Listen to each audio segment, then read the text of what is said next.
That is, yeah, no, my brain is going to go blank. We're having the same issue.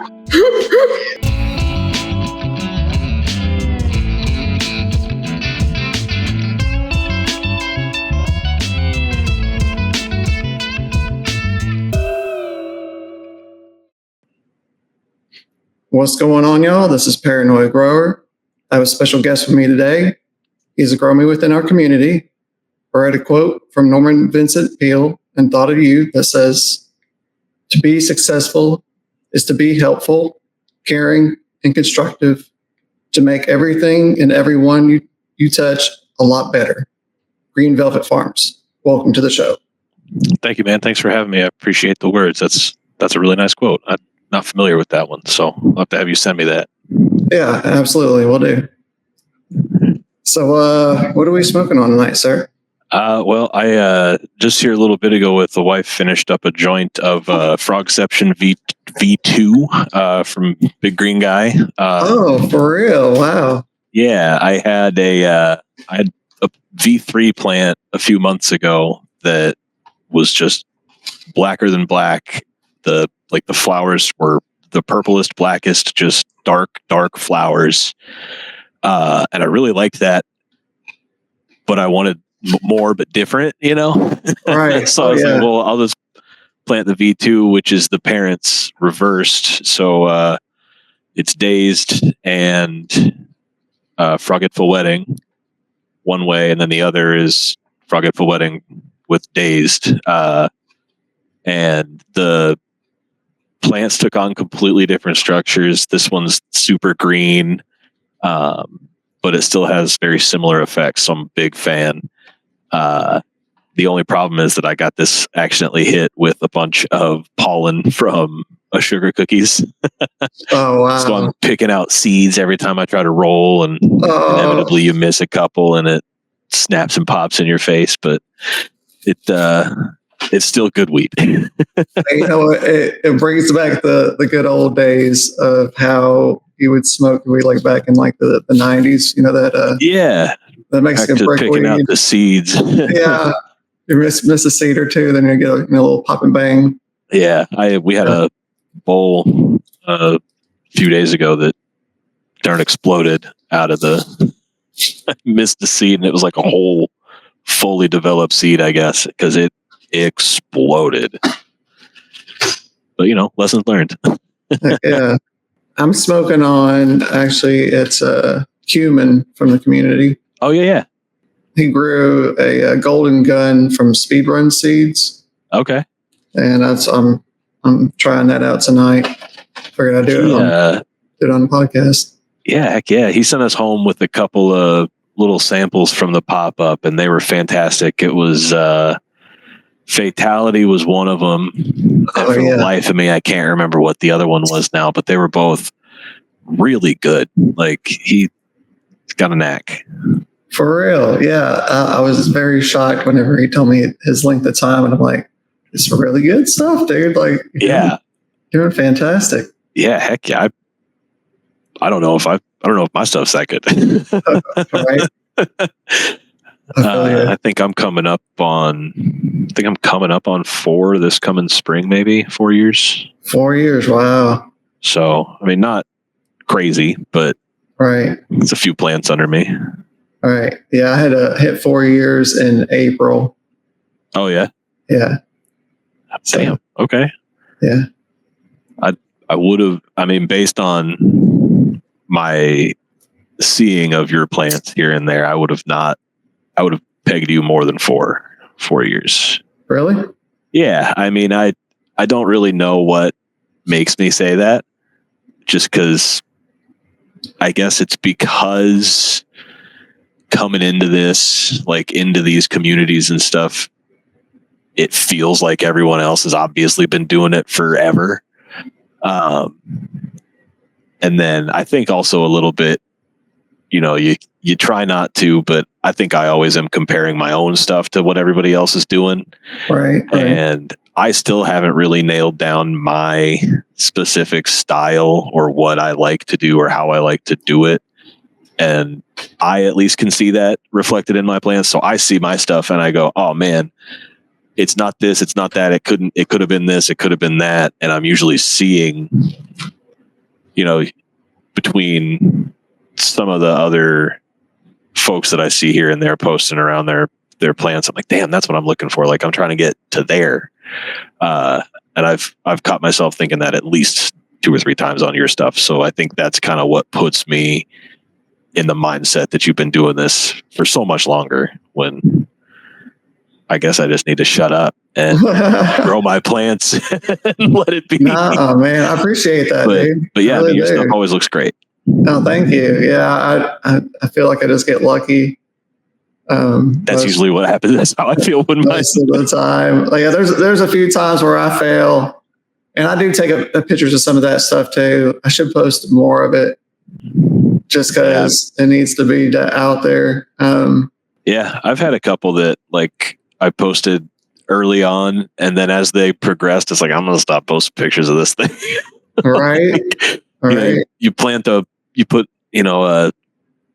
a seed in some soil, and it's something that everybody's growing monsters from, and you're like, all right, I got 6 gallons of soil or whatever here. I think I had one at a 10-gallon earth box that like it came out this tall, and I was like, okay. Never mind. I'll be keeping this one to myself. Right. 10 gallons of soil for maybe 3 ounces. Right. Oh no. But, yeah, my second grow ever was a 1 ounce plant, and it was tangy, and I was just like, what the hell? I was so upset. I think my second grow ever was when I stuck 2 Tinto de Veranos from Mephisto in a 2x2 tent, and got 1.5 okay plants. And I think I maybe came close to about 1 ounce of plant when it was all said and done. So I feel you. Right. I think I don't usually do resolutions, but maybe my 2026 resolution will be to post my failures along with the successful ones, Right. Just be real, just post it as it comes, what it is. And yes, because if I'm feeling that way, someone else is too. So 100%. Let's just make it more normal. Like sometimes shit doesn't work out. Right. For real. My goodness. Well, what'd you get into today? Oh, not a whole lot. Work, had a day, but came home, hung out with my wife, had some leftovers for dinner. We had hot dogs. Hell yeah. Hell yeah. But that's about it. Not a whole lot going on this side. We're, trying to take it easy, ramping up for coming up on holidays where everything is happening all the time. So, but how about you? I worked as well. Yeah, I work. I don't know. It's a messy job, and I'm not a big fan of it, but I go in there and I do it every day. Yep.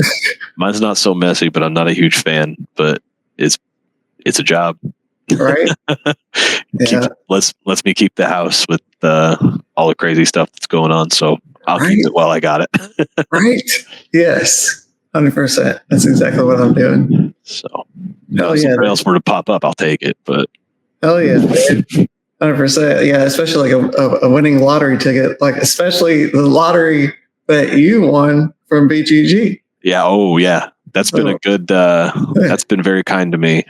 Golden ticket winner for, I believe that was the Wolfpack box last year was the drop around Halloween. Okay. It was crazy. I opened one of the tins and I was like, holy shit, this is the golden ticket. Hell yeah, that's fucking awesome, man. Felt like little Charlie Bucket. Hey, yes. And it's been It's been excellent. I've had just all year, just every time BGG's got a drop, I don't have to fight anybody for anything. Oh, It that's just shows up at the house a couple days after the drop, and yeah, it's been wonderful. It's going to be tough going back. I think I can imagine. This last drop was I think the end of my run. So that was the sour apple berries, the blueberry grape F7, mythical grape, and grapes and cheese, which I'm really stoked about. I can't wait to get room in the tent for that one. But yeah, a huge fan of BGG. Shout out to him. Think maybe the plants that I've grown that have been the most like, okay, chill out, you're getting too big, have been from him. Right. I had an applesauce that just was insane. I did it alongside the sauce and a cherry sauce last year, I think, mid-fall maybe. And boy, those were some heavy months after the harvest of those, because they were, I mean, it's everything everybody says it is. That just medicinal strength really out of that, just the whole sauce lineup. I love it. Oh yeah, you got a migraine, have a little bit of the sauce. Right. A little back pain, have a little more of the sauce. Can't sleep, have just a little bit more. Right. It really was a great all-rounder. So I really need more space than I have, because I've got 2x4 here. So that's, I did those 3 photos that one time, and that was pushing it. I've actually got 2 starting right now. I've got George's root beer from Green Guy, and the chocolate Thai that Rooter Alistair did a increase on. And so I'm planning on filling the space with those guys, chopping them down, immediately planting some blueberry sauce. And just completing the sauce cycle, if you will. Yeah, absolutely. Yeah, funny enough, I just started some seeds tonight. I've been having issues. I'm gonna go ahead and we're talking about failures earlier. I've been failing at starting seeds for for weeks, and I was getting so upset about it. I ended up talking to Outcast about it, and Badger, and they both kind of just mentioned, just take a break, just relax a little bit. You're being too, I was just stressing way too much. Yeah. Because I was just losing seeds. And so they said, well, just try again in a few weeks. So that's what I'm doing today. Today, I was like, all right, starting seeds. Yeah, I'm going to try it again. And then, so I'm starting the sauce, those, and the not dump truck. Ooh, nice. Yeah, sorry. That not dump truck. That's one that it's on my short list still. I need to get that one in. Those are regs, aren't they? Yes, they are regs. Yeah. So I try not to risk it too often with regs, because having a limited space, I need to make sure that I got flower coming through as well, because it's right. I'm doing that for my wife and I. So it'd be one thing if it was just me and I messed it up, but I want to make sure that it's there for her as well, because we both take advantage of it medicinally in different ways, but also in the same ways. Right.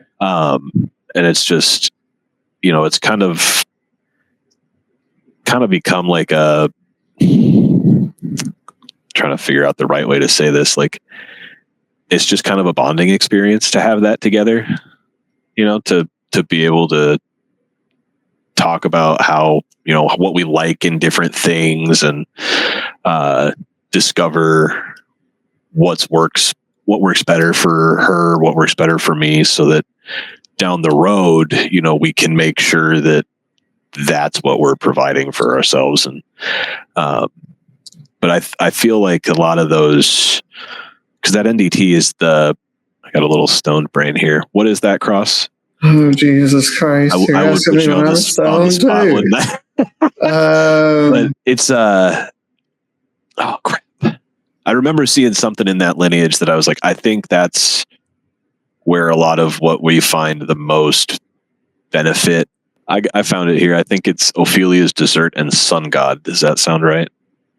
But if that is it, it's the Sun God that I've wanted to get something going with. Right. I think it is that.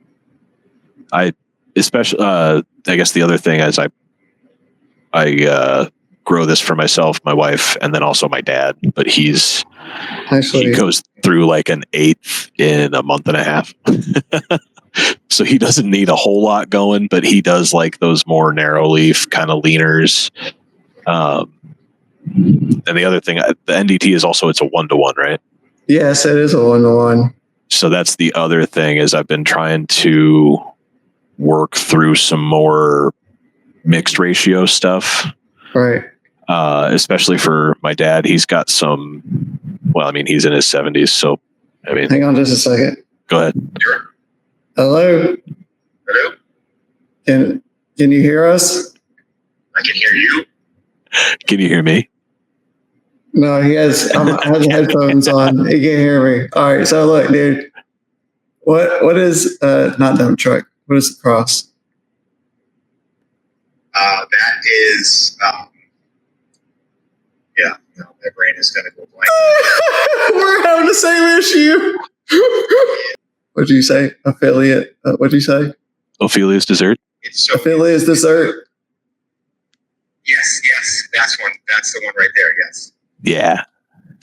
All right. So Green Velvet can't hear you. He only, I can hear him, but yeah. Just he can hear you because I have you up to the microphone, so you can say hi to him. Okay, what's going on? What's up, dude? What's up, dude? Thanks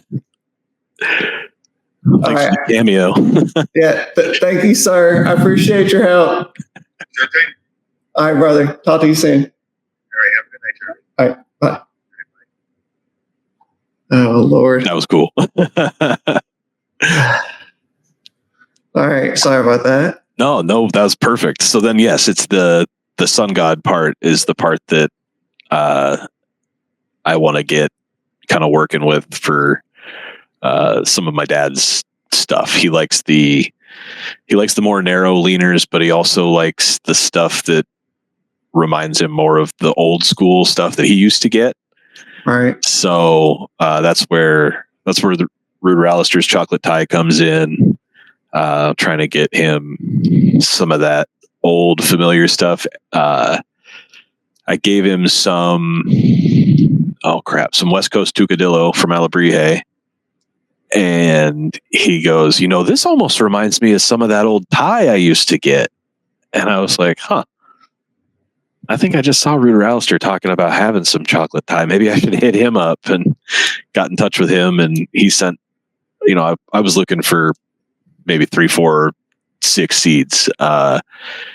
He sent me probably 30. Holy moly. Which is great, especially with them being regs. Like if I ever do get to a point where I've got the space, it would be fun to work with them some more, maybe cross them into something else that, reminds my dad of the old school days and see what happens. Right.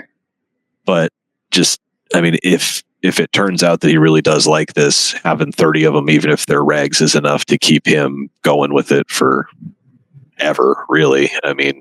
Being photos, I could have a mother around or anything like that. So that was really cool. Yeah, I kind of forgot how we got here. we were talking about about not dump truck, and it just holy smokes.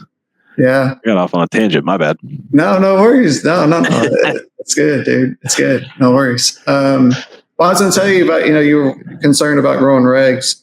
I was originally a tester for the not dump truck back when in the day. It was Blackwater and I.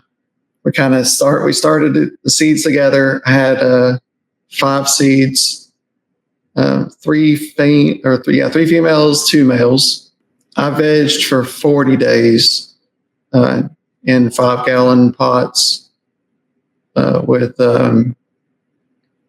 what soil was I using back then? Ocean Forest, and the Happy Frog. Oh, sure. Like a 50-50. Yeah. Just layered it. And then I did that. I ended up having 3 different phenos, and they were all beautiful. And so that's the one I ended up going and getting tested at New Bloom Labs in Chattanooga. Yeah.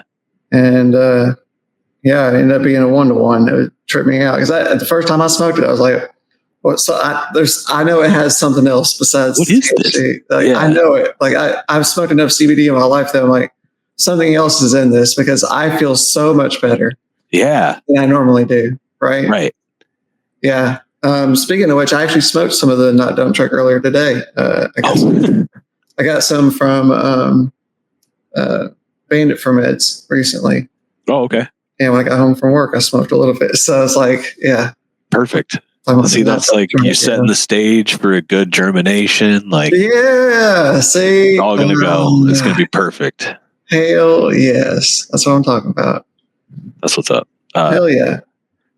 What did you say? Did you say what you planted with that, or is it just that?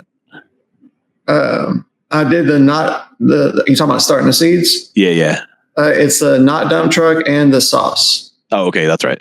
Yeah. So those are the 2 I just started. I like this. Big fan of the sauce, but hell yeah. Hey, man. Yeah. I really like that stuff. Marty, he has, it's the headache helper, I believe. Oh yeah. That, the roll on. Yeah. Some good stuff, man. Yeah. I need to get me some of that. I missed it when they did it this last time. But I've got a salve from Flam, Alba Automatics, that they do on his website that is pretty good. I mean, obviously I can't compare, but I use it for like joint pain, like in my fingers and stuff. It's right. Working in a warehouse, moving boxes, taping boxes, it's all this all day. Like, right. So, every now and then if I've got a heavy couple of days where we got too much going on, it'll get like stiff and hurt a little bit. I'll just rub that stuff on in the morning. It takes maybe 20 minutes from like getting it on to where I'm like, all right, let's go. Right. It usually lasts all day. So, yeah. But that's awesome. The temple trick for the headaches are back like right around, where you get the tension behind your neck here. It works just as well for that. I don't really have a lot else that ails me that I use it for. Back pain, but who doesn't have back pain in their 30s, right? Right. So, but yeah, I'm a big fan of the topical method, especially for while I'm at work in a warehouse. It's tough to medicate by combustion and also get a day's work done. Right. Well, I say FICO works pretty good. Yeah, that's not that, and RSO or a few things that I just have not dabbled into, probably mostly due to lack of access. Right. Being in prohibition state like I am, but I know that I could make it. It's just that it would also take probably an entire harvest. So it's not too bad. I mean, like an ounce, you can get roughly 3 to 5 grams. Okay. So it's not too bad, and it's your stuff. So if you mix up some of your trim with your harvest on like different cultivars, mix it up. Yeah. It'd be a different experience, and it's really nice actually. And it's your harvest, so then you kind of know, right? And it's what you've got. Yeah, it's a different feeling, especially if you like try going to RSO at a dispensary. It's definitely a different feeling than versus what you've grown. Sure. So, do you make yours? Yes. Okay. Yeah. I once this George's root beer and the chocolate tie finish up, I might reach out for some pointers and see if I can't make a little bit, maybe a little half and half, right? chocolate root beer. Oh yeah, that'd be nice. That might not be so bad. Right? Seriously. So yeah, I guess I was always under the impression that the efficiency was not as. I mean, that's pretty good. I was thinking it was a lot more lost in the process for some reason. Right. Well, it really depends on what you're using. If you're using flour and trim and stuff, it all depends. It's more trichome heads. Yeah. Yep. That's really the biggest thing about it. But I go ahead and use flour just because I'm making medicine for myself, and if I have enough to share, I will. But if you don't, too bad. Yeah. Yeah. But it's nice, man. Be able to have your own. So I highly suggest making your own. Yeah, that's kind of how I've come to see like growing flower. Even is just it's nice to know what all went into it. Like there is no question of what did the grower do or did they use this or that. What were the conditions like for harvest? Is there some sneaky mold in here? Like, I know the answers because the grower was me.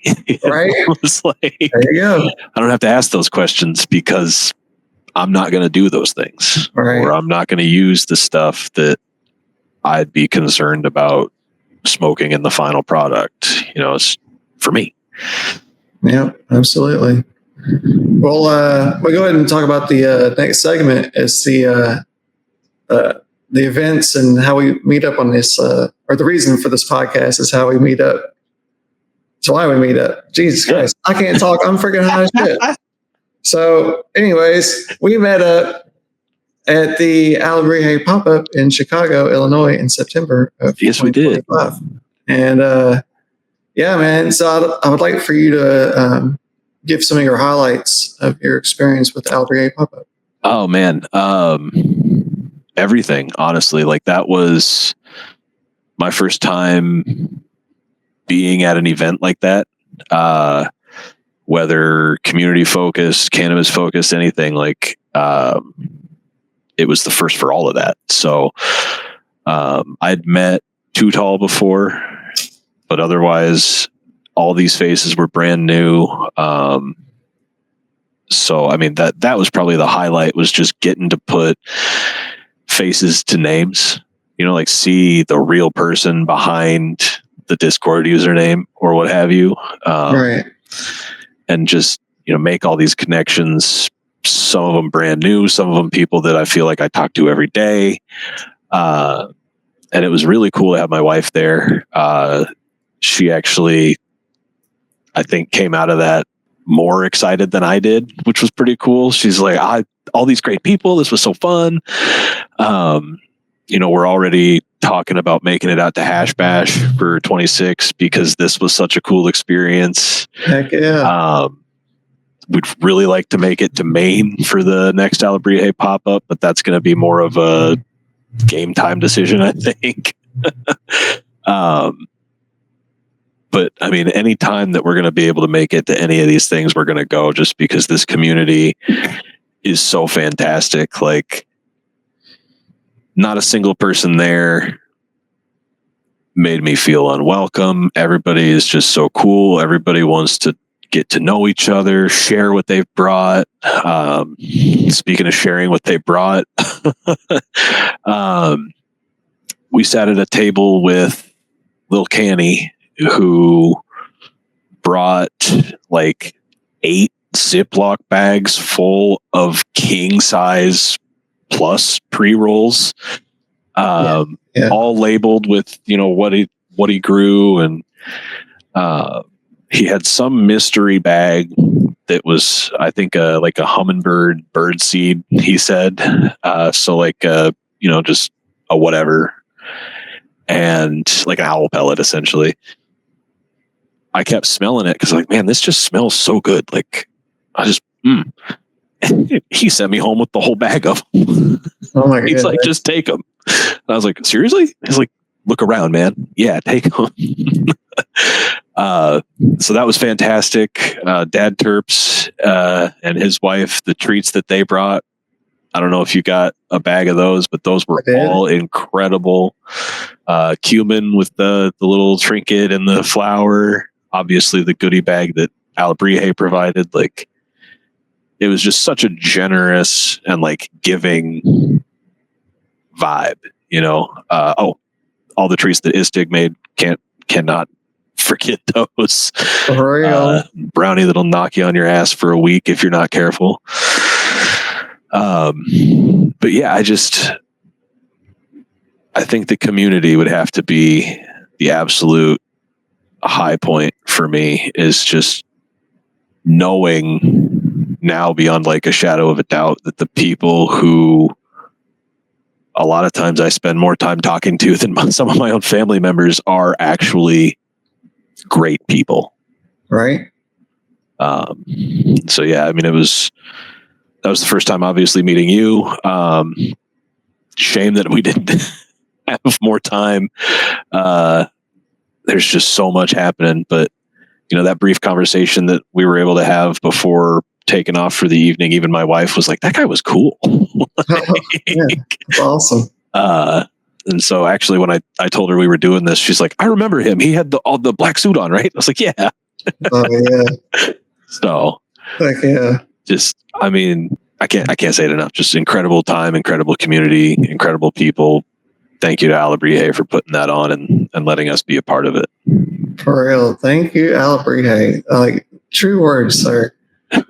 Like, that is definitely inspiring for me, for sure, because I would love to be able to go ahead and do my own thing.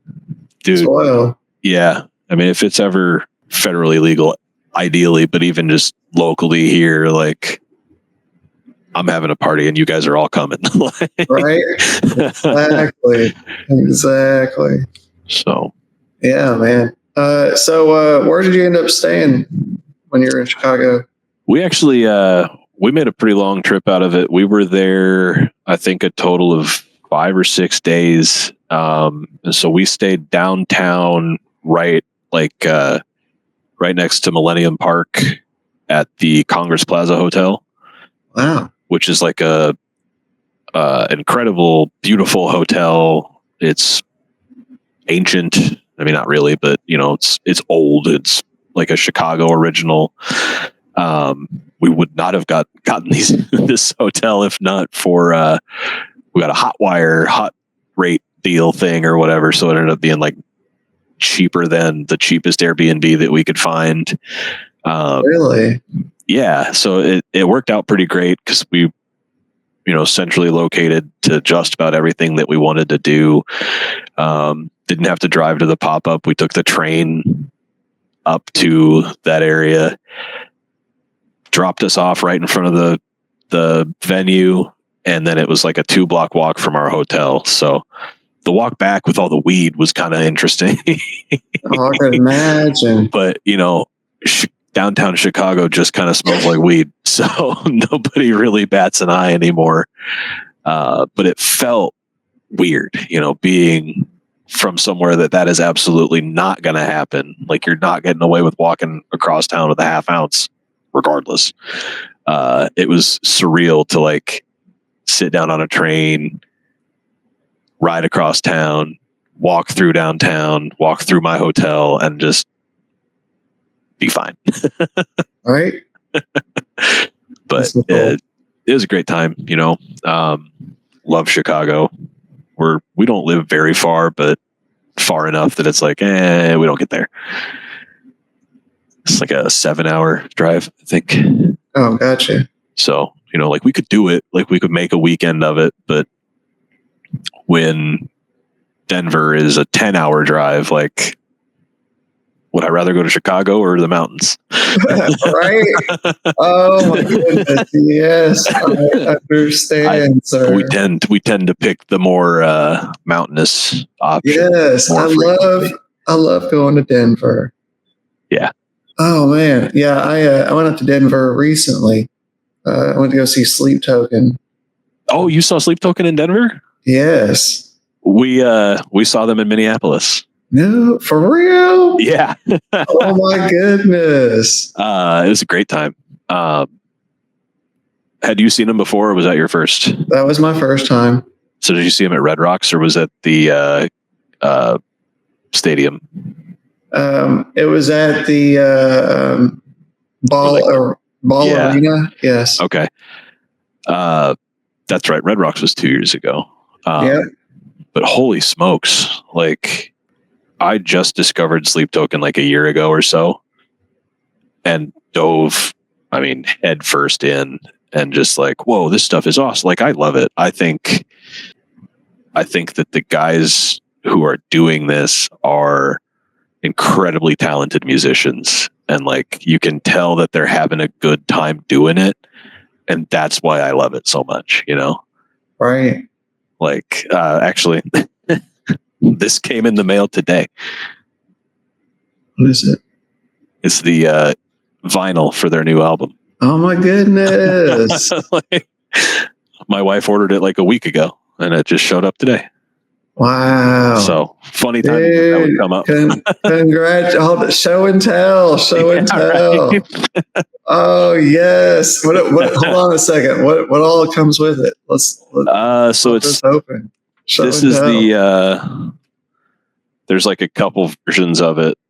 Okay. This is the House Viridian, so the actual vinyl, kind of hard to see, is like a clear green almost. Whoa, okay.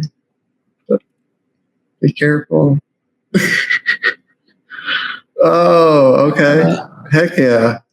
So yeah, it's super cool. Heck yeah. And then it's 2 vinyls, of course, because modern music is just too much, I guess, to fit on one. Well, they do have some like long, complex songs. They do. That's fair. Yeah. Yeah. I think, but then there was just this little like double-sided poster thing. Oh wow. That's so cool. It's pretty sweet. Yes. We're both pretty bad at like keeping secrets and doing surprises. So she ordered this and was immediately like, I got you something. I was like, what is it? What is it? What is it? What is it? What is it? When are you supposed to get it? This was just cause, I think. I don't think it was supposed to have been like a holiday gift or anything. Okay. We're not usually good at that either. Like we'll get each other gifts, and basically as soon as they show up, it's like, well, I want to give you that. Right. So, for real. I don't think we've ever made it to like Christmas or a birthday with everything. It's just like the morning of your birthday. All right, happy birthday. I gave you presents 2 weeks ago. We just get so excited to give each other stuff. And it's inevitably like Christmas Day or whatever will roll around, and we'll still have one thing that we held back. Like, here you go. That's great. Or birthday, like, let's go get dinner tonight. Oh, heck yeah. That's great. I love it. Oh, that was good. That's a good laugh. All right. Well, back to the Alabrine pop-up. Yeah. We're way off on it. Oh, that's great. Did you visit anywhere besides the pop-up? No. We that day, we went out to the Chicago Botanic Gardens. Beautiful. Like I could spend my whole weekend there probably. It's north of downtown by about 30 minutes or so. And just some of the most beautiful plant scenery that you could come across. It's really cool seeing the different things. Like they have different areas for like different, I don't know, plant life styles and stuff. So like there was an entire area of just like a forest. It was just all of the trees that are native to the area, the ground cover species that are native, and they'd have them labeled and like kind of densely packed so you could see like a good group of what have you. Then you walk a little further and there would be like a massive fruit garden. Like there was a whole bunch of different fruit trees, stone fruits, apples. You get beyond that and there's like this trellised walkway with all kinds of like cool, I think it's espalier trees where it's like pinned up to the wall and it goes in all the different directions. And then they had kiwis growing and like those are a vine, I guess. And you move on, you get to like the desert area where they've got all these aroid plants and cacti and succulents and stuff. And it's just like to see these environments recreated all in the same vicinity is just, it's really cool. I love that kind of stuff. I want to go. Yeah, we should plan another Chicago meetup and just all hit the. Well, speaking of another meetup, we're actually we're doing Meeting of the G's on December 27th. Meeting of the G's. Yeah, it's we did it last year. It's at J-Saw's house. You know J-Saw? Yeah. We basically meet up at J-Saw's house, and we're kind of making it a weekend of it. We're all kind of meeting up on Friday evening. We're going to hang out all day Saturday and then kind of meet up Sunday morning and do breakfast. And sweet. Yeah, so if you want to come out for that, anybody else listening in, we might have to. Yeah, anybody else listening in, just reach out to either me or J-Saw. And it's Meeting of the G's part 2. And then of course he's been calling it Weekend of the G's because we just decided we're making a whole thing of it. Yeah, we're just going to go ahead and make it's just going to be at his place. Yeah, that sounds rad. That's December, you said? Yeah, December 27th. Okay, it's a Saturday, but we're going to do like the weekend of the 27th. So if anybody else is available, like that Friday through Sunday, yeah, heck come on out. We'll at least try to get out for a little bit. That's right. Not a bad trip at all. Super worth it. Heck definitely. Yeah. I learned definitely take the tolls. Just pay them. It's worth it. Really? Yeah. We went out to Stoney's for the YAG meetup the night before the pop-up. And I was like, I'll get the tolls figured out. I'll sign up for it. And the difference between that and the drive, like according to Google, was like 35 minutes. And it like, okay, yeah. For $250 or whatever, it's right. Like a half an hour plus, like I'll take it. Yeah. And then getting out of town, leaving the Chicago area is a lot easier on the toll roads. Right. It's just far fewer people, and just smooth sailing. That's great. So yeah, it was great. Lesson learned for sure. Heck yeah. Who are some of the Gromies that you were excited to meet? Oh man, I think most excited to meet was probably just anybody and everybody, but some of the people that like I got to spend the most time with, that it was like just real cool to kind of forge that connection. Was like we sat directly across from Gromy Dust and his wife, and just being able to hang out with them was great. Gannick was real close by for the majority of that time. Sitting next to Uncle Bob was fantastic. Just was really excited to meet Judas, Mr. Judas, that is. Being from different prohibition states, very far away from each other. He's actually surprisingly been one of the more helpful. I guess not surprisingly, but if you're considering geographically, it's surprising to think about, I guess. Terps Plus, not available in my state. Available in most states, not mine. Wow. And I wanted to give it a try, like everybody talks about it. It's great stuff, this, that, and the other. And I was like, well, if they ever start shipping it here, I'll try it, I guess.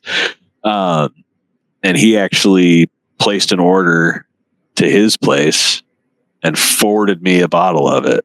So like, Oh wow, that's so cool. yeah, and it's legal. They'll sell it in California, but they won't sell it here. So what's going on? Like, it's literally just my state wants some regulation, some test done that they haven't done, and they're not going to do it for one state that's a prohibition state. How many sales are they really missing out on to here? So I don't blame them, but it was cool to have him step up and hook it up like that. And I'm pretty sure I paid him back in seeds, but if not, hopefully he hears this and he can let me know, because I got you, buddy. Right. Like, yeah, it's always great when you have help from the community. Yeah. And it's, that's what we're all here for, right? Absolutely, sir. Well, what are some of the cultivars that you got to sample from the pop-up? Ooh, well, Gannick brought his Sunny Tea that he was a tester for, and that went around a few times. So huge fan of that. Gonna be snagging mine tomorrow. Oh, Lil Canny had like 12 different things with him. He had some Durban Poison, and then he had like a Durban Poison Special Reserve that he felt more accurately represented the profile that is Durban Poison. I thought they were both wonderful. I don't have any experience with actual Durban Poison, so I'm not the one to be the judge, but I could see what he meant with the Special Reserve one. Like, it did have just something more there that was real. It was just pleasant. And then frankly, beyond that, I don't remember a whole lot of what we sampled. I feel like, oh crap. Yeah. I couldn't even, I think Gromy had maybe his Black Z Quantum Sherb cross, or one of his Black Z crosses with him that he was sharing, but don't quote me.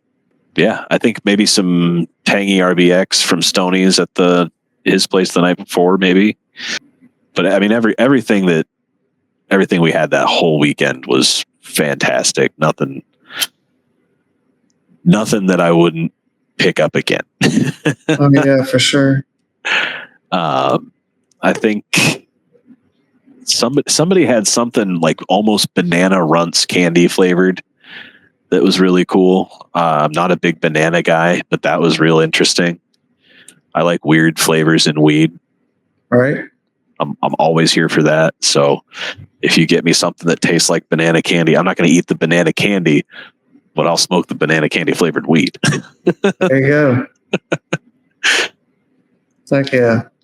Well, speaking of cultivars, we'll go ahead and start talking about what you have currently growing on in your garden. Yeah. We touched on it a little bit earlier. I've got the George's Root Beer and the Chocolate Thai going. Right.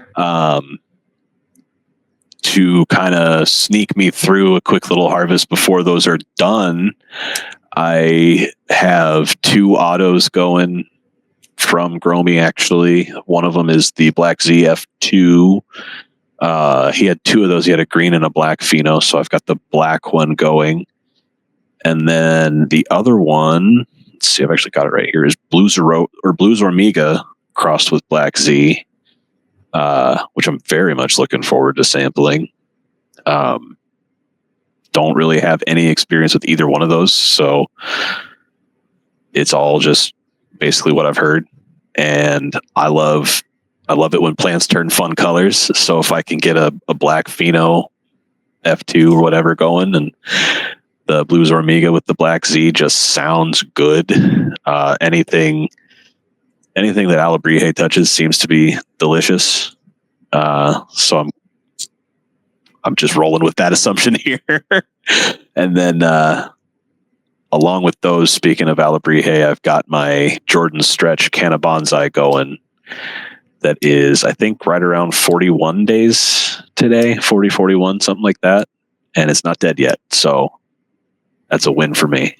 There you go. I got a Jordan Stretch as well in my dick pot. I don't know if you've heard. Oh, yeah, you got the dick pot going? Yes, the dick pot is going. Is yours the one, does yours dribble like for the drain? No, it does not dribble for the drain. That's, that's a little crass, but it's fun. It dribbles in the bunch or the chota, the flinkle or the tank, the cheese bridge, whatever you want to call it. A couple of those were new words. Yeah. I don't know what to call it. I know those are the certain words, but there's a whole bunch. Yes. Yeah. It's not in the pee hole. Not quite that far. No, and it's not in the booty hole. It's in the somewhere in between. Yes, exactly. So is that the only the bonsai that you're doing, or are you doing more than one? No, I am doing Kim Labrada, the Tangy CBG, okay, and the Chi-Town Taroso, I think. Okay, you got a few of them going. Yeah. The Tangy is the only one that's doing like most decent. Of course, it's a beast anyway. So because it's got tangy. Yeah. I did a tangy CBG in an Earthbox Junior a few months ago, and that's what set me down this mixed ratio path. Right. Is just like, whoa, this shit was good. Like for real. Dude, I grew that earlier this year, or late last year. Yeah, it was late last year and earlier this year in a tray to grow bed, 20 or 24 gallon. But I grew Tangy CBG and Dogathon CBD, so I wanted to be able to smoke it and mix it. And I made salves out of it, and actually just finished up making some Fico with it. So, but yeah, it's some really, really good stuff. I got 8 ounces off of that. Oh, wow. Tangy CBG. I've stopped weighing, right. Mostly because I usually end up annoyed at myself. Like, this wasn't what I wanted. I wanted more than this. Right. But I think I'm going to get back into it just because if I'm going to get better, I got to know what I'm getting from the plant to know when I'm improving. So, right. So I'll start back up, but yeah, that tangy CBG was yours almost garlicky? You remember? No, not really.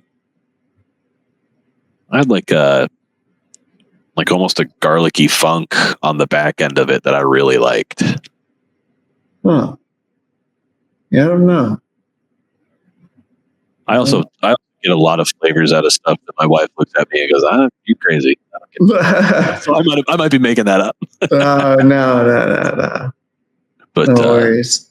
That tray to grow bed, is that the one that they sell through Autopot that you used, or did you use the grassroots? No, I used the tray to grow Autopot. It was the light. Okay. And it was the 24 gallon. The bed. Yeah, like the black sides. Like they sell it through that. Okay. Yeah. Yep. I bought the kit. I think it was $200 something bucks. I don't remember. That sounds right. I've been eyeballing them pretty close. If Black Friday if there's a good deal, I might jump on it. Otherwise, I might just wait and hope somebody else buys it for me. I'm sure they'll have I think they usually do. I'm sure they'll have a Black Friday sale coming up here soon. I know Jay he was one that gave me the information about which one to get. Yeah. Because I had the wrong one in my cart, and then he sent me the right one. It actually saved me money. So I was like, I think. Oh, really? Yeah, so that worked out good for me because I was definitely had the wrong stuff picked out. So yeah, he definitely hooked me up on that one. But I got some growing questions for you, sir. Yes, sir. All right. How long have you been growing cannabis? So I think we're coming right up on 4 years here. It's either at three sounds like too few. I think we just celebrated 3, I think in April. So I'll be at 4 here this next April. So gotcha. Yeah, it's been fun. Heck yeah. Who or what got you started in growing cannabis? I guess the who is probably me. The what would be inconsistent availability on the black market, Right. reaching out to the same person over and over, and then suddenly it's like, I don't have anything. Or this week it's $75 more than it was last week. It's like, what's going on? It's the same garbage you're getting me. What are we doing here? And so I think the genesis of this was getting the house and having a space to do this where a landlord can't just show up and be like, what's that? And so I think we closed on the house, and then within a couple of weeks I was placing an order for a 2x2 and a light and this, that, and the other, and getting started. I definitely messed a couple up. I had, no idea about pH early on. And I was growing in cocoa, so that was not fun, but we're here now. Heck yeah. Which cultivar was your first successful grow? And please tell me your experience. Ooh, my first successful to me grow actually was another Mephisto strain.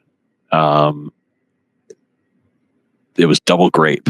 I did double grape for the Girls on the Grow together, if you remember when they did that one. Yeah. And that was like my first introduction to a community of growers. I just happened to scroll across it either on Instagram or maybe somebody was promoting it on Reddit somewhere, and I saw it and I was like, oh, well, it'd be cool to grow the same thing as a bunch of other people and, get kind of get a side-by-side view of what people are doing versus what I do versus what I might want to try doing, and just see what people can all do from the same thing. Like, that's fun. And that got me, through there. I found some of the guys that are part of, Your Average Grow. Obviously, I discovered cultivation conversation, and then from there, it's just exploded. I think I'm in 9 or 10 different communities, from the Grateful Nerd to crafting to Frostfire and Night Owl, you name it. Right. But yeah, it was not only the first successful grow, but it was the first grow that I attempted plant training, and really opening it up to get more light onto more of it. And it really it boosted my confidence, what I'm looking at as far as a deficiency in that. But I think we all are to a degree. It's no two plants are going to show the same issue the same way. So it's just kind of learning when the plant's trying to tell you something, I guess, is what it all comes down to. Right. So, well, what type of equipment do you use? So a couple different ways. I've got 2 of just the regular, I think they're 4-gallon auto pots that I'll use here and there, mostly for autos since they're small. But then early, this spring, I came across, or maybe last spring, on Facebook Marketplace, somebody getting rid of just a bunch of garden stuff, like garden equipment. I was flipping through the pictures and I saw an Earthbox logo on the end of one of the pots, and I was like, ooh. So I sent a quick message. I was like, hey, do you still have those 2 planter boxes? I didn't want to use words like brand names in case they were like, uh-oh. But they're like, yeah, it's all sitting out on the side of the house. Here's the address. Come check it out. Take whatever you want. And I was like, cool. Said, hey, I'm going to go across town. I'm going to pick up probably $50-$80 worth of free plant stuff. Seen a little bit. Ripped across town, and it was 2 full-size earth boxes. One of them still had soil in it, but it looked like just bark and Miracle Grow. It was not good looking soil. So I took it with me because I wasn't going to dump it there, but brought it all home. They had some random PVC sitting around that I was like, I'll take these, and was able to make my own pour spouts for them, or the fill tubes, because they weren't there. They were just using these earth boxes as regular planter boxes. Oh, wow. Yeah. So I have 2 real earth boxes with just jerry rigged PVC fill tubes, but they work, it doesn't have to be anything special. So that's been, since I brought those home, that kind of SIP earth box style has been my go-to. Organic soil, and that's really it. Like, yeah. I'll do a whole lot. I'll add like a worm casting top dress craft blend, kind of do the craft blend and then top it with the worm castings here and there. But otherwise, I don't do a whole lot. Right.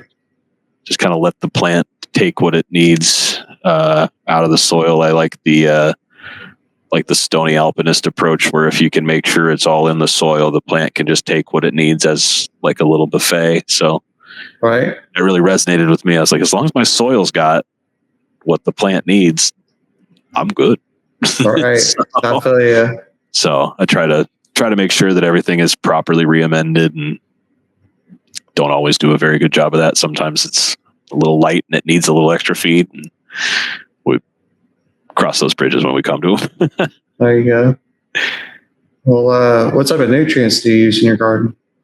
When I use them, lately I bought a bag of Build a Soil Craft Blend however long ago, and I'm still working my way through that. So that's my main nutrient that I'll use. But as far as supplemental stuff, I'll do Photosynthesis Plus. I'll do a little bit of Terps Plus here and there when I remember. Right. And then I've got what is that? I don't remember who it's from, but it's like a malted barley meal kind of fertilizer thing. It smells just like malted barley, but it's supposedly a bunch of additional stuff, and it's supposed to do the job of feeding your soil microbes so that your soil becomes more available for the plant. I'll be honest, the couple of times I've used it, I haven't really noticed much difference other than some more active mycelium and stuff underneath the top dress when that happens. But so I know it's doing something. I just don't see, and maybe I'm not supposed to see any immediate or even noticeable difference above the soil. But I can see that it's activating in the soil at least. Yeah. So, Well, if you're getting mycelium, that's a great thing, because you're definitely getting protection in the soil from that. And so that's it's one of those. It's definitely not hurting anything. If anything, it's helping me. I just don't see the actual. You don't always have to see it, I guess. To know that it's happening. So for sure. So I'll keep using it, but oh yeah, I don't fully understand what it's doing. Gotcha. Well, what other type of farming do you practice? I do a little bit of gardening outdoors. I do some tomato, some pepper gardening. And my philosophy out there is really the same as it is inside. Take care of the soil will take care of you back. This year I top dressed the whole garden with 3 inches of compost that I got just from the local dump. Actually, they also handle yard waste. So we've got yard waste collection bins that you can get through the city. They pick it up in a separate truck, take it, dump it, and then they actually compost it there at the facility send it off for actual analysis and testing to make sure that there's not residual herbicides, pesticides, stuff like that. And then they sell it back to the community at like $20 a yard. What? So yeah, it's a great deal. I think we had a yard and a half delivered or so for $80. You know, we paid a guy to bring it to us in his dump trailer. Nice.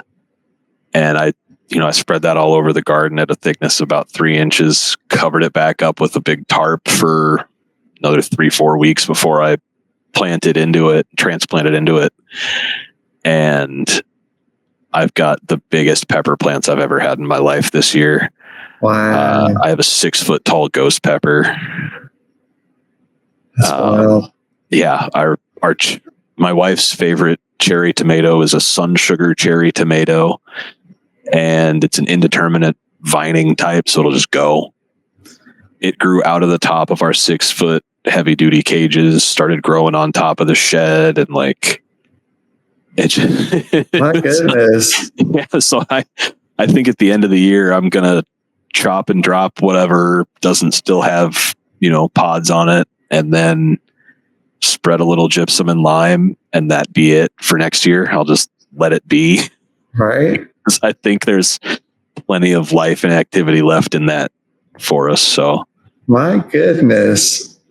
yeah, we're blessed, I think, in our area too.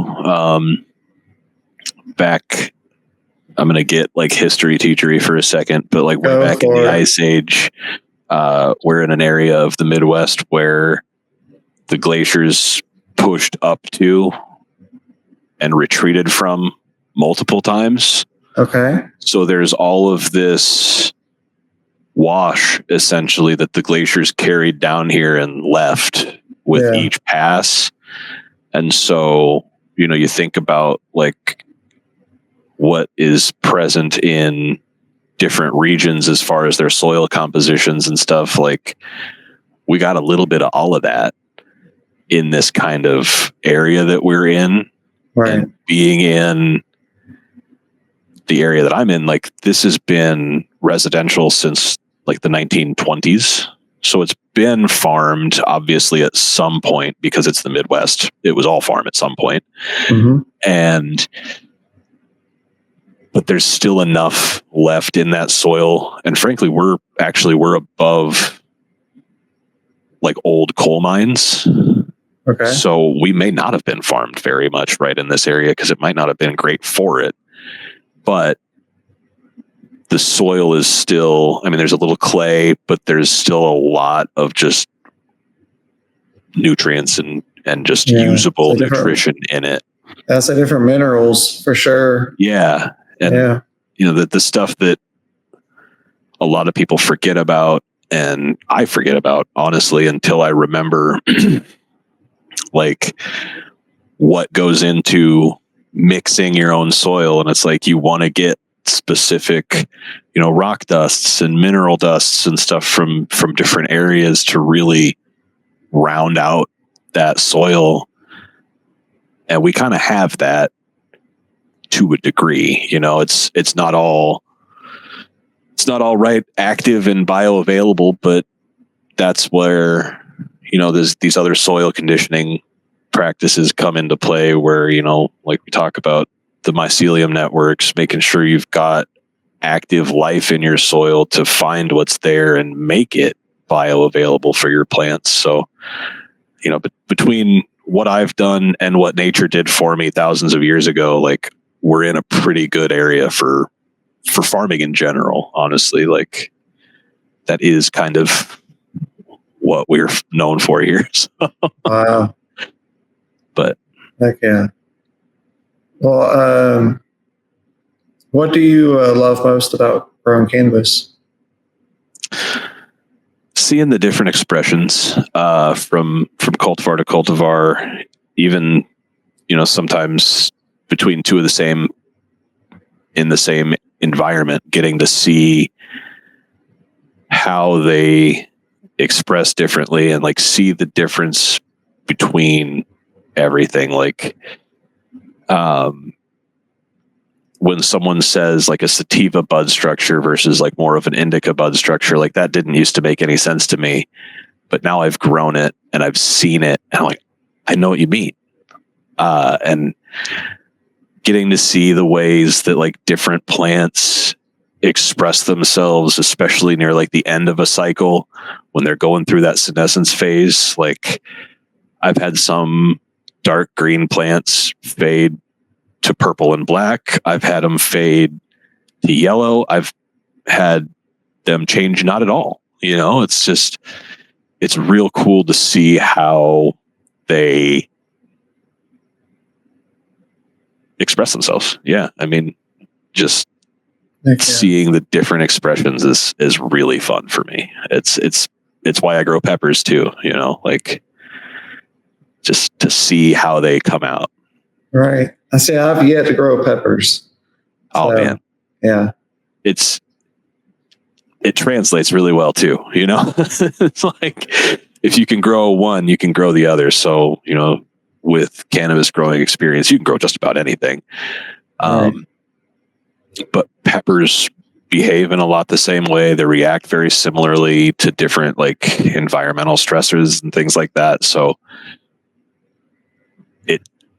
it translates really well. And just at the end of it, instead of fun little purple or green smokable buds, you have green or red or yellow spicy balls of fun. Wow. So yeah, just okay. It's a blast. Like if you've got the room for it, which I think you might now, throw a couple outside next year and just see what they do. You know what? I think I'm gonna give that a shot. Yeah. I really am.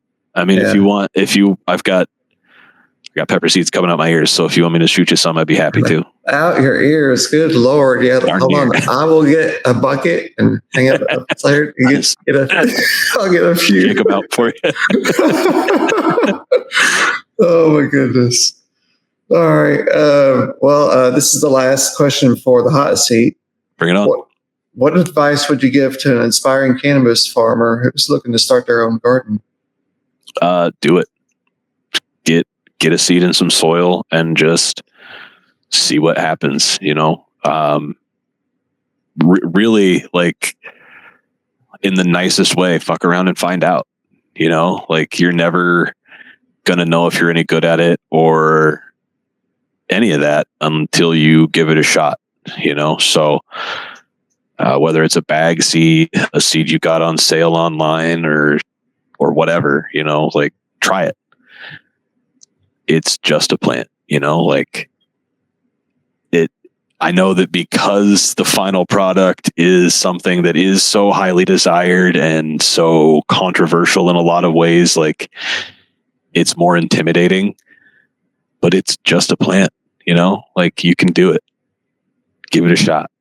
You might mess 3 of them up. You might mess 5 of them up, but you'll get one, you know. And when you do get one, it's a cool feeling. And so, yeah, I guess my advice is just do it, try it, see what happens. Heck yeah. Excellent advice, sir. And if you need a seed, hit me up. There you go, dude. I gotcha. Hell yeah. Well, are you ready for the hot seat, sir? I'm ready.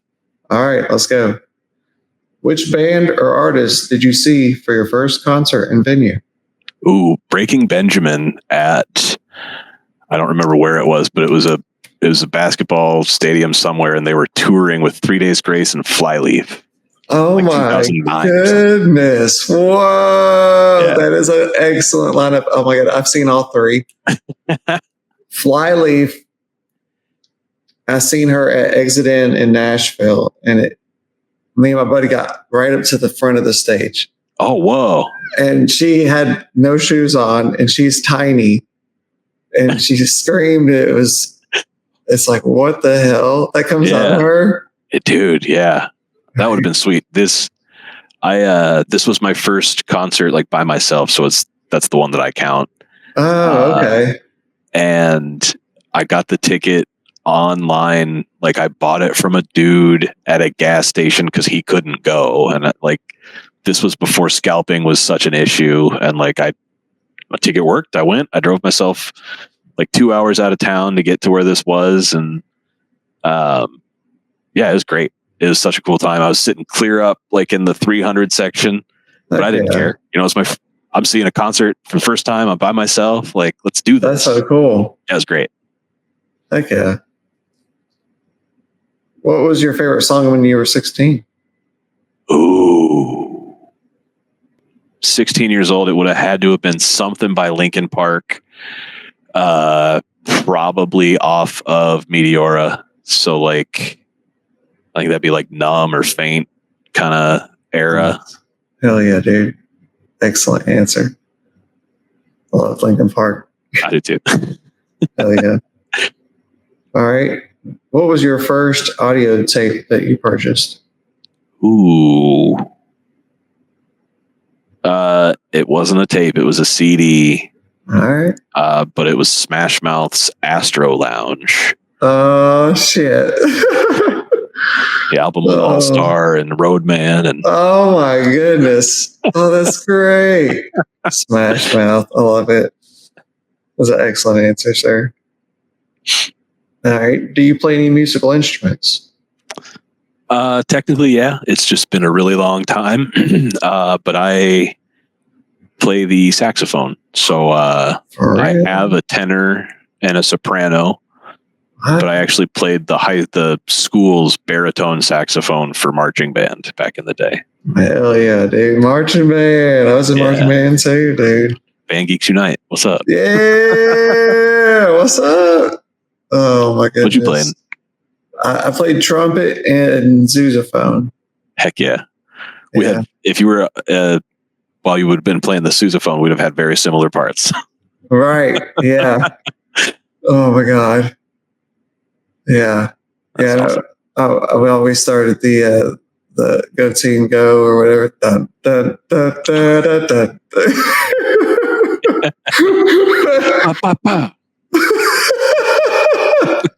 Yes. Ours was Go Big Blue. What was yours? We were Go Comets. Go Comets Go, probably. Oh, okay. All right, sweet. But our mascot looked like a meatball because no one can draw a comet.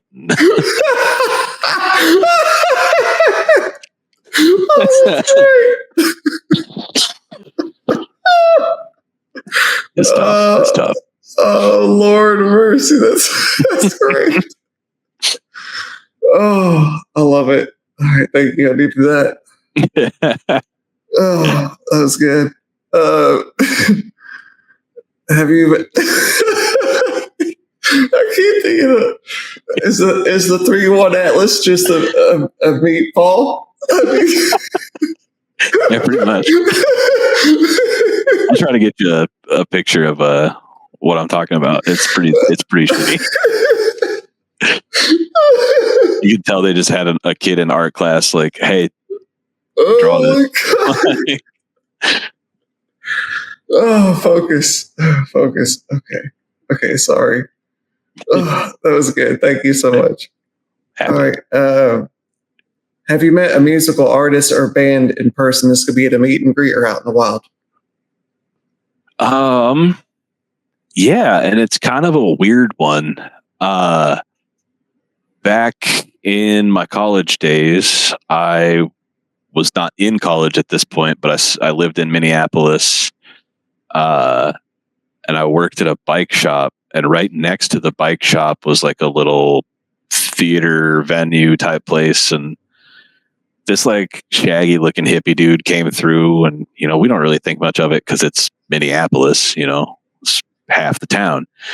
But he was talking, and then he goes, "Hey, you should come to our show later." And we're like, "Sorry, but who are you?" And it was the guys from Group Love. Oh, wow. And like wasn't really, and still isn't really like the kind of music that like I gravitate towards. But the fact that like we hung out for a bit, he was cool to chat with, and it's like, heck yeah, we'll come to the show. And like, it was a great time. And, but like that's probably the only artist that I've actually met. I've done a couple meet and greets back when my mom worked for the local radio station, but she worked for a country music station, and that's not really my scene.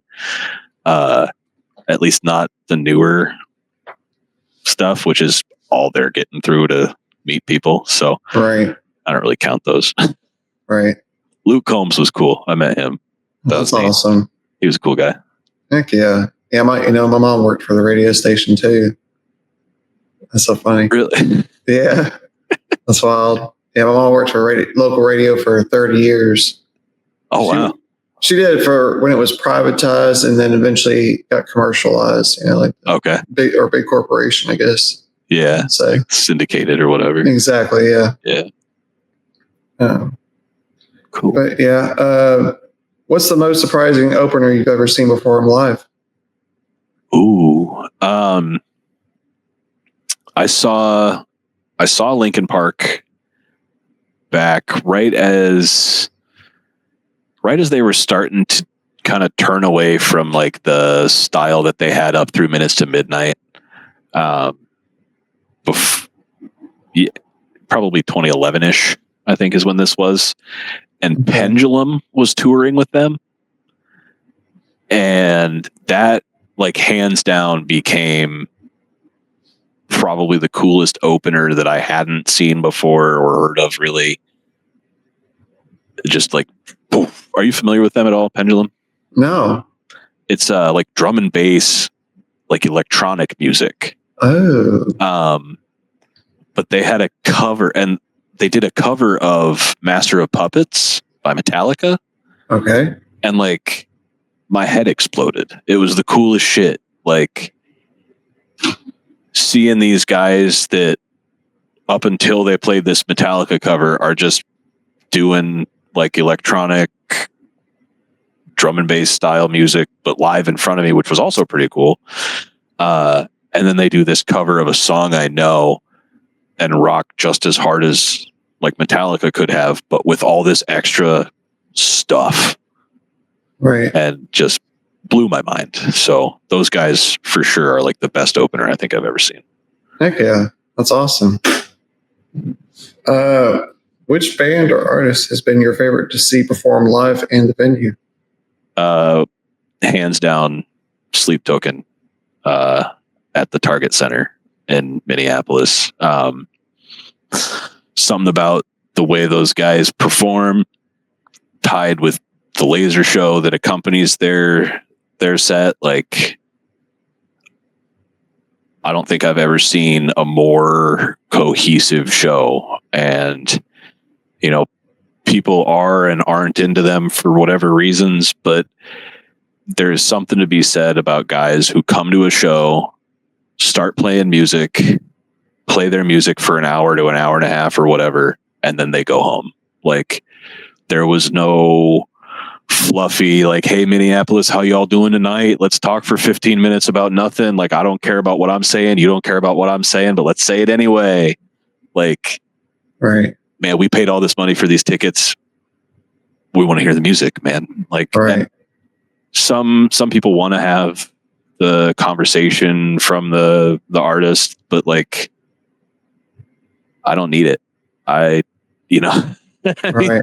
like if I were actually face to face with the guy, I'd love to have that conversation, but like, they don't want to do that either most of the time, unless they're actually interacting with the audience. But a lot of time it's just, here's us, here's a story that you guys already know. Here's a story about some local establishment. Thanks for coming out. We're going to play some more music. Let's play music.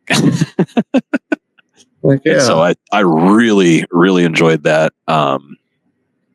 And just, from a music nerd, to be able to sit through and experience a concert like that, where you can tell they're in it because they like doing it, not because of anything else. It's like, we're here for the love of the game. This is our project that we've put together. We're so happy that you guys like it. Here we are to show you it. I really like that. I really like that kind of stuff. So, like, yeah. If you could have your own I'm sorry, if you could make your own music festival lineup, who would be your top 3 headliners? This could be dead. Shoot. This could be dead or alive, and this is the Green Velvet Farms Music Festival. Everybody look out, because this is going to be some really clashy taste. Let's go. Right now, I'm going to say I want Sleep Token to open for Pink Floyd, Okay. featuring Jimi Hendrix. Does that count? Is that 3? Yes, that's 3. I want those 3. Oh my goodness, dude. So Jimi Hendrix is going to close the festival? I think so, yeah. Heck yeah. And I think Yeah, and so Pink Floyd is going to do Saturday night. That's great. That is great. yeah, like it's just a nice cohesive, cuz there's that little bit of Pink Floyd in this newest Sleep Token album, that little Wish You Were Here riff, Yeah. But like, I got my dad into Sleep Token by showing him Emergence, the song that ends with the saxophone. Oh yeah. And I didn't say anything about like what I thought about it. I just played it for him all the way up, obviously. And he was like, these guys are kind of weird and experimental sounding. Like, it almost reminds me of old Pink Floyd. And I was like, yes. Right. So he's just about as big of a fan of them as I am at this point, just going down and listening to all their different styles. And, the fact that they don't stick to that one genre, I think is really cool. So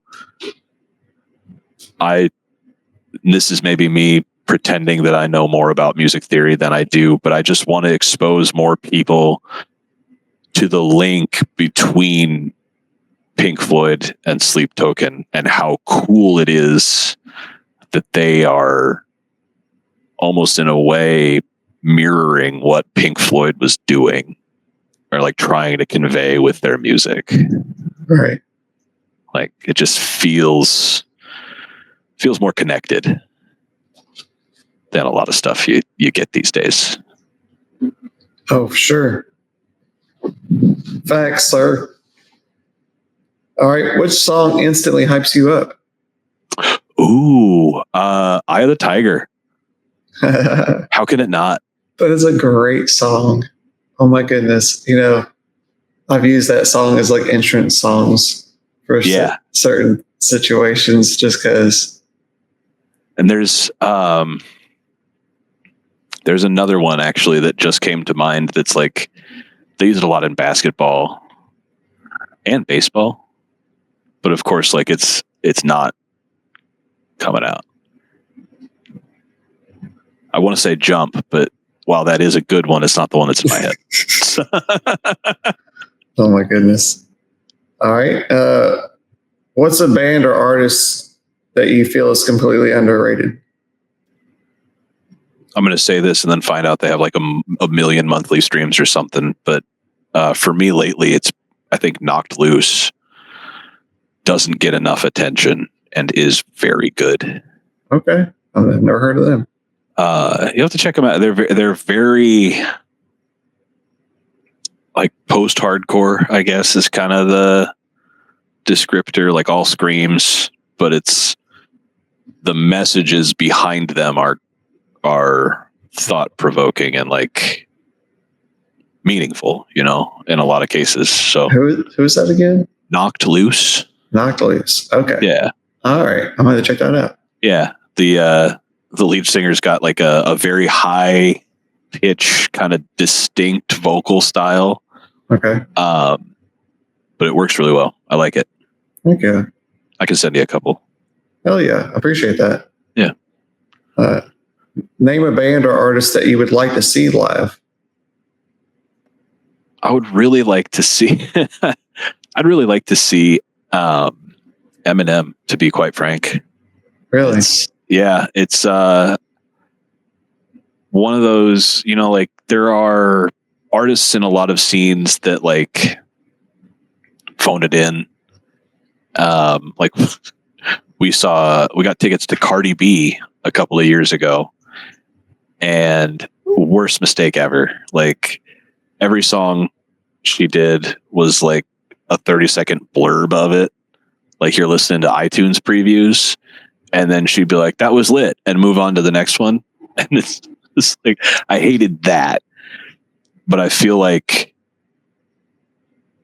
Eminem would be more of the here we are with the songs that I've put together type of show versus what a lot of modern, hip hop and rap has become, where they just play the track and then they kind of ad lib over it a little bit and move on to the next one.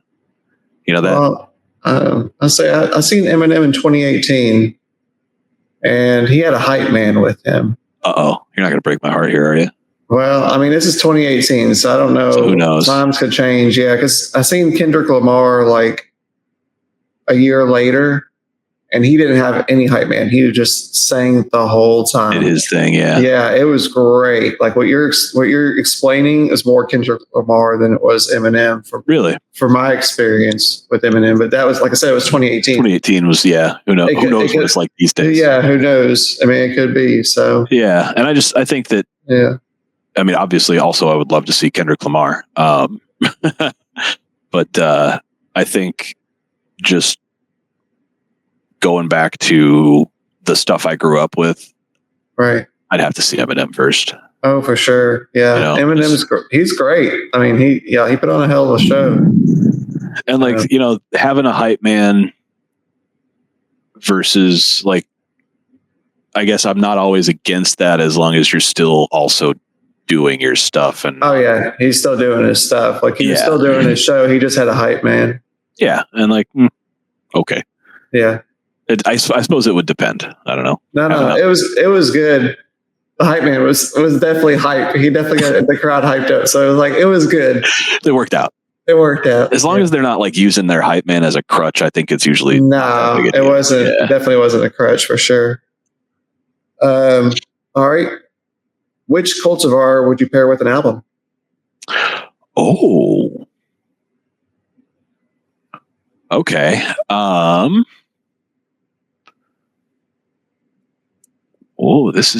I think that I would do Wish You Were Here and probably Cosmic Puppy from Green Guy. Hey, that's cool. Yeah, a little spacey still, a little outer space going on. Little kind of floaty vibe from the Wish You Were Here album. That is I'm sticking with answer. That. Heck yes. Excellent. Which song would be your theme song? Frankenstein from the Edgar Winter Group. It's all instrumental. Okay. It's just like driving guitars the whole time. Almost like what is it? The Allman Brothers song? Is it Jessica or is it Melissa that was the Top Gear theme? Oh yeah. I know what you're talking about though. Yeah. It's like the hard, or not really hard so much, but 70s rock, American rock version of that, I think is what I would call that. So okay. That's a growing up in the 90s with a dad who loved classic rock song right there. Hell yeah. I might have to check that one out too. All right. This is a new question. How many chickens would be required to kill a giraffe? Ooh, I live next to a lady with maybe enough chickens. Probably not though. Are we talking an adult giraffe? Yeah. I think 250 would do it. Jesus, that's a big number. 250? Well, I mean, they're not as big as you think, and they don't take up as much space as you think either. My neighbor has like 50 chickens. Yeah. And it really doesn't seem like that many when you see them. So I think with the advantage that the giraffe has of the really important stuff being so high up, that it's going to take. There's going to be a few waves of chickens to tire the giraffe out. They're going to have, because they got because they got to peck at his legs, because that's really their only defense. Yeah. And have you ever seen the videos of giraffes when they fight and they swing their heads down into each other's bodies? Oh, good Lord! It'd be like sending chickens flying for miles. Oh my goodness! I didn't even think about that. Good Lord! See, I think 250 is probably what it would take. And if we can find a way to simulate it, I'd love to be a part of that.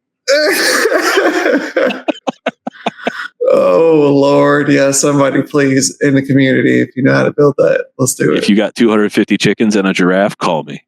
Yeah. Oh, that's great. Thank you. Oh Lord. If you got bit by a spider, name 3 completely random superpowers you would get. Ooh, the ability to walk up walls but not ceilings. Okay. I can make a web, but I stick to it. And I got that really good spider vision now. See all that stuff. Oh, that's great. I feel like if I got bit by a radioactive spider, I'd get the bad powers, like this, but that, like the monkey's paw of spider powers. Monkey's paw. What the fuck? Like, I wish I had $1 million.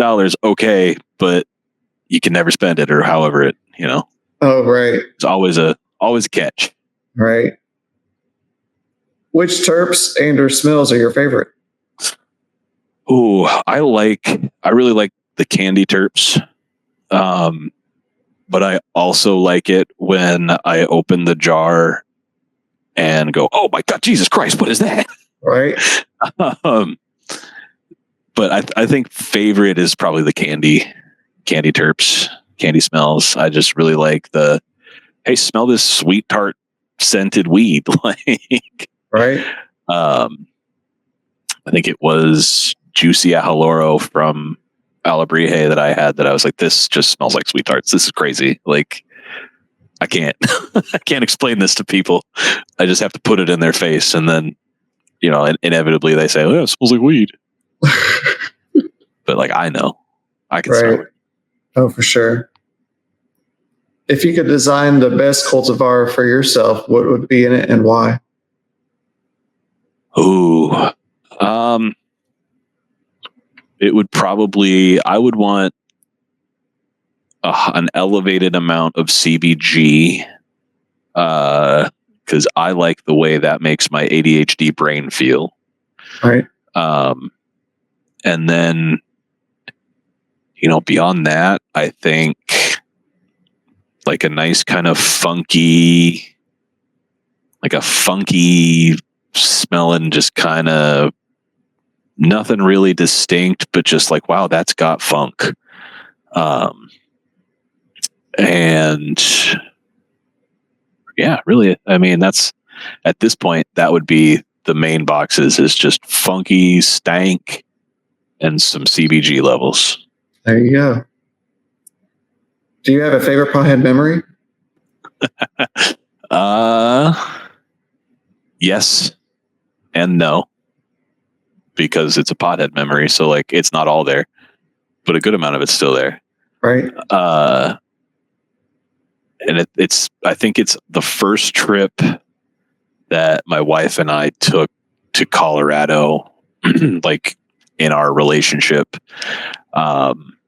We got out there, made our, ritual purchases before we went to the hotel, and picked up all the goodies. And I think we each ate like a 10 milligram edible in the parking lot, puffed on our little like vapes real quick, and then went inside. And about 10 minutes after we placed the order for our pizza, my wife looks over at me and she goes, I think I'm too high.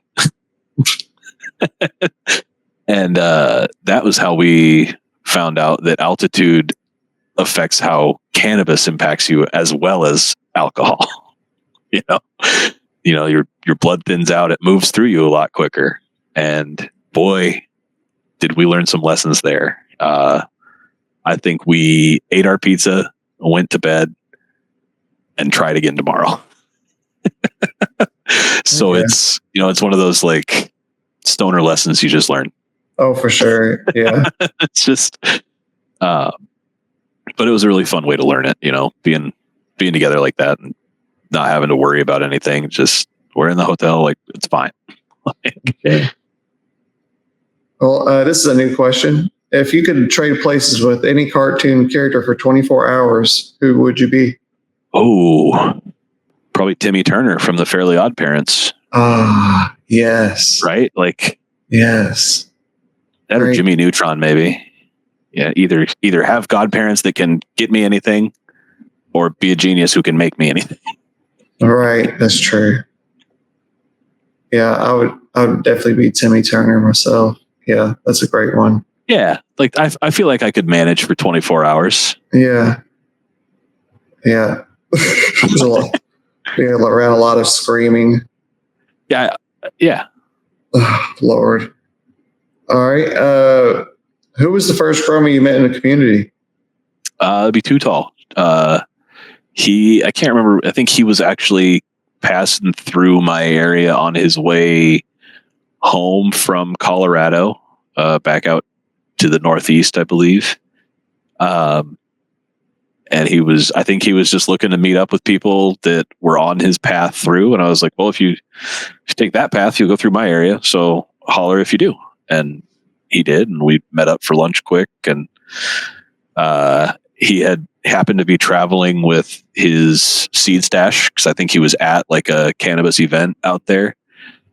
He unloaded several packs of seeds on me, and then also like a 64-ounce mason jar of weed that he grew. It's like, I feel like I should be giving you stuff because you stopped in my town.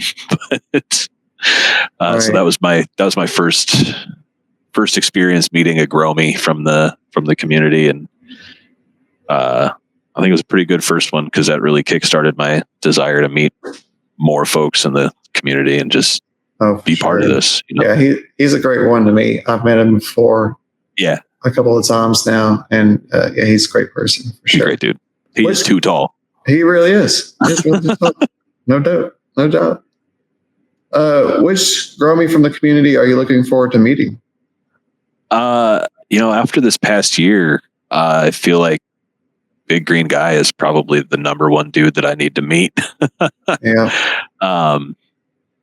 Just having the ability to get my hands on all these crazy projects that he's worked on, and some of this stuff just sounds freaking incredible, and I can't wait to grow it. So it'll be really nice to actually be able to meet the guy and shake his hand and tell him thank you for all this. So yeah, he's a great guy. I can't wait for the experience for you. He's actually coming to Hash Bash, so well, I'll definitely meet him then. Yeah, you'll definitely meet him there. Hell yeah. If you only had one cultivar of cannabis to consume for the rest of your life, what would it be? Ooh. Trying to think of the ones that I've had, because I can't really pick one that I haven't, because what if I hate it? And I think if I want to have one for the rest forever, it's probably going to be Star Fox from Night Owl. That was probably like my favorite all-rounder that I've had so far. You have a little bit of it and you're great for the daytime. You have a little extra, good for nighttime. Like it checked all my boxes for like pain relief that I'm looking for. I had a very clear-headed high with it. Like that was hands down, I think, maybe my favorite. And now I'm kicking myself for not planting another one. Okay.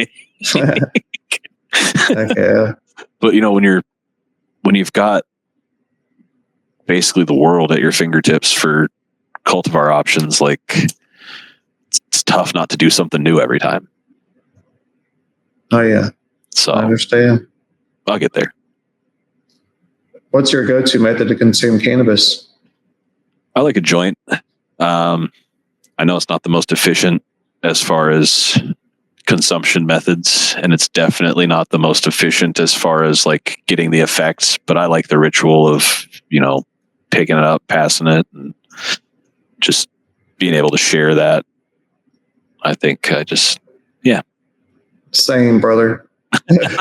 Same. I've tried all these other yeah. methods, and like I don't mind a bong or I have a cheap dry herb vape that like I don't really like very much, but it works for the times that I need it. So, but Old Faithful is always just like a joint or maybe a blunt if someone's got like Swisher wraps or something hanging around. There you go.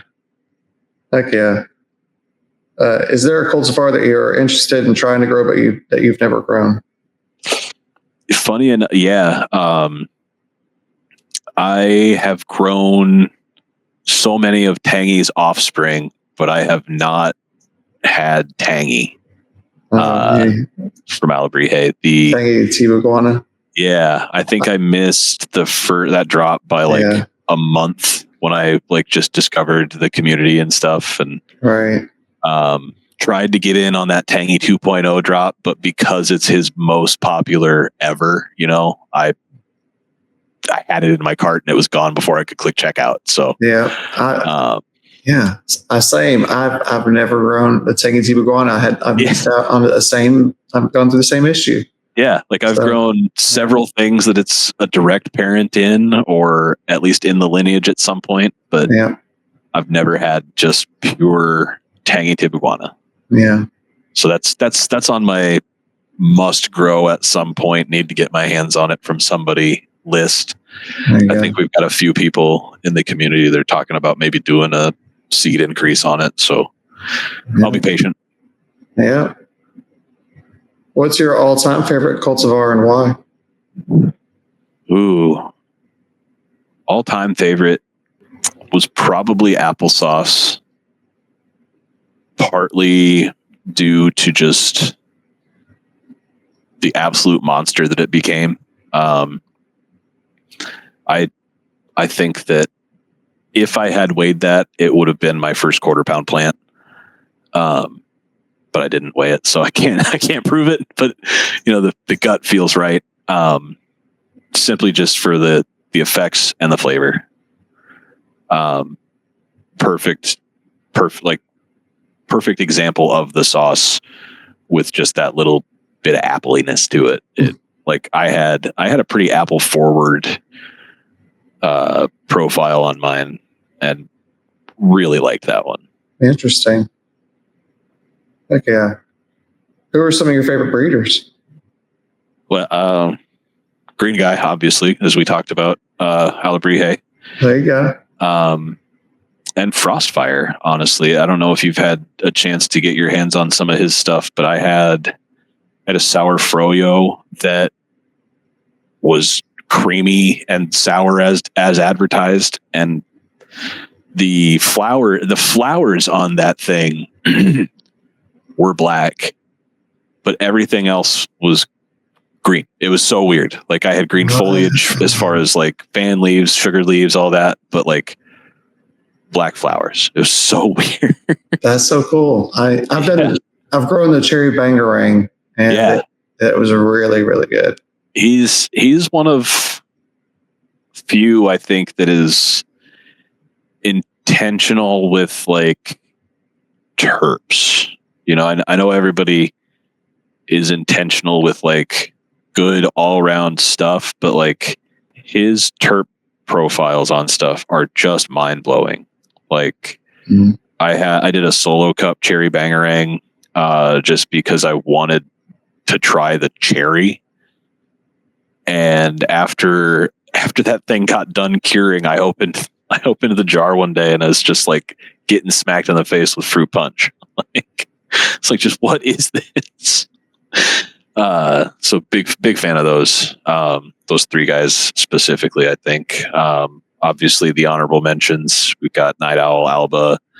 I'm skipping several probably, and I'm going to feel like an asshole later when I listen to this and go, I didn't mention so-and-so, but you are who you are. You know who you are. We love you. We appreciate you. Basically anybody involved in our little communities is one of my top breeders, There you go. Especially if I've had a chance to get my hands on it and grow it. Like, A+. Thanks for providing it. Oh yeah. Do you have a favorite cannabis related movie and or TV show? Movie, probably Pineapple Express, just because I think that came out right near the end of my high school time. So it was like as stoner comedy is starting to make sense. And like, I didn't partake until college years, but everybody always assumed I did. I think just because I fit the profile, I guess. I don't know. I've always been the kind of guy I still am. And so maybe they were just predetermining that for me or predicting my future. Like, hey, you don't yet, but you're gonna. Like, I can tell you're a stoner. Like, Right.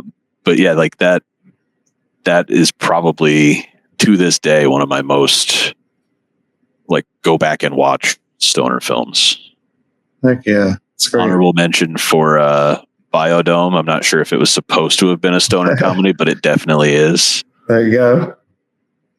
Heck yeah. If you could have a smoke session with anyone dead, who would it be? Ooh. My uncle, probably. My namesake, he passed like when he was 18, so I was not even a thought, but I feel like he would be a fun one just to get to have time with like that, because whether it's just the way of the universe or what, like as I grew up, I'd get into stuff and my dad or my other uncle would be like, oh, your uncle was also into that and your uncle did that or whatever. And it'd be like, oh, weird. Like, we got a lot in common with this guy beyond obviously our name, but I think he'd be a fun one. Heck yeah. All right. Same question, but alive. Ooh. It's weird, maybe. But I think that it would be really, really fun to sit down for a smoke sesh with George W. Bush.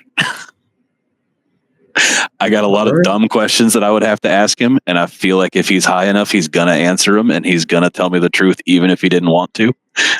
Oh my goodness! And I mean, partly because of the same reasons that everybody else would want to ask this guy questions while he's high, but also because he was like the first president that I was like consciously aware of getting elected.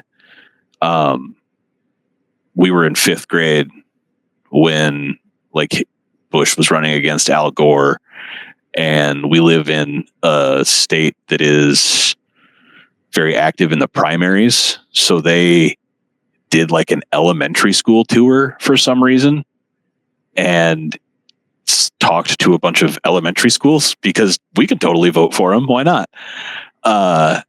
And so he was the first political candidate that I saw like in person. But in addition, he actually came into our school and spoke to us. And so love him, hate him. I've got my issues with him. I've got my things I liked about him, but I just feel like that would be a cool full circle moment. Heck yeah. That's so wild. It is. It's really weird. Like it wasn't that weird for us because we were learning about politics at the time. And so it was like, oh, well, obviously they would have the presidential candidate come through. Why wouldn't they? Mm-hmm. I'm in 5th grade. I don't think anything of it, but explaining that to people now is like, wait a minute. George W. Bush came to your school on the campaign trail? Right. And you were 12? Right. Like, why? That's wild. Yeah. Doesn't make any sense, but it was cool. And I think it'd be a fun one to have a sesh with. Heck yeah. All right. This is the last question of the hot seat. Do you have a favorite cannabis podcast? And who is it? Oh, no. See, now this is very on the spotty. Well, we could do who, or if you have several, no, it don't have to be just one. I mean, the one that I catch the most of is probably Your Average Grow. Just because it's consistently a Sunday release and I'm usually not doing anything. So I usually just pop it on and listen. But I've recently been trying to make more of an effort to listen to all of the community podcasts. So, jumping into Crafting Cannabis when those are around, and getting back into cultivation conversation, obviously picking up everything with the Grateful Nerd Collective and Paranoid here. And it's been a lot to try to catch up on. Oh yeah, I know. It's a bunch of content floating around now. Yeah. So I've started just kind of going through and like cherry picking, when I see like, oh, they talked to such and such however long ago. Let me see if I can go find that. Or I really like listening to basically anybody who has a breeder on right before one of their drops, because I really like to hear like what their thought process was throughout the drop, like leading up to it. So like when Joint was on with Cultivation Conversation, that was cool. Always love listening to Alabrije anywhere he's at, Green Guy anywhere he's at. I like listening to anybody who's got a guest on that has something cool to say, Oh yeah, so for sure. That's where it gets tough though, is because damn near everybody's guest has something cool to say. Oh, I know. Yeah. we just had Alabrije and Samsa House on the crew. Yeah. Yeah. That was wild. Yeah. That's actually, it's either the next, or I've got 3 of them, 3 different podcasts queued up for the next couple of days while I'm like at work. I've got, your episode with Ganick. I've got that with the crew, and I've got the most recent YAG episode with What Up Do Grow, I think. Nice. All queued up for the rest of this week. Heck yeah. Yeah, well, that's going to be some great listens there, sir. Yeah, I mean, it always is. It's just getting an uninterrupted hour or so at work where people don't have questions that they could have answered themselves with 2 extra minutes of thought. Right. But it's like, sorry, what? Oh, okay. Yeah. I feel you on that. Well, the next segment is Thank a Grow Me. Each week I thank a Grow Me in the community, and also encourage you to thank a Grow Me or Grow Me's as well in the community. Each week I talk about hard or tough times, having to deal with work, management sucks. They don't know how to run the place, even though you've been there forever. That's just the same old shit, just a different day. Dealing with the stress of that, and then, of course, the aches and pains with, manual labor. Yep. It's tough, and all that stress builds up, and it's just nice being able to hear a thank you from somebody. Kind of brightens the day. But since I have you here, I'm going to go ahead and thank you. First off, I'm going to thank you for giving me your time at the pop-up. I know it was very short, but it was nice that I actually got to talk to you and your wife. Yeah. And y'all are great people. And I knew just in that little short amount of time, I was like, oh, he's got to come on to the podcast. So this is going to be great. So, yeah, I certainly great. Thank you for that. And then also, I would like to thank you for your willingness to help others in the community.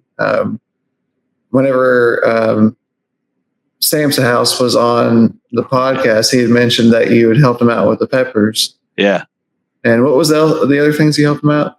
I sent him a bunch of ahi limons for, I believe, the Alabrije drop and his hot hand banana ram release.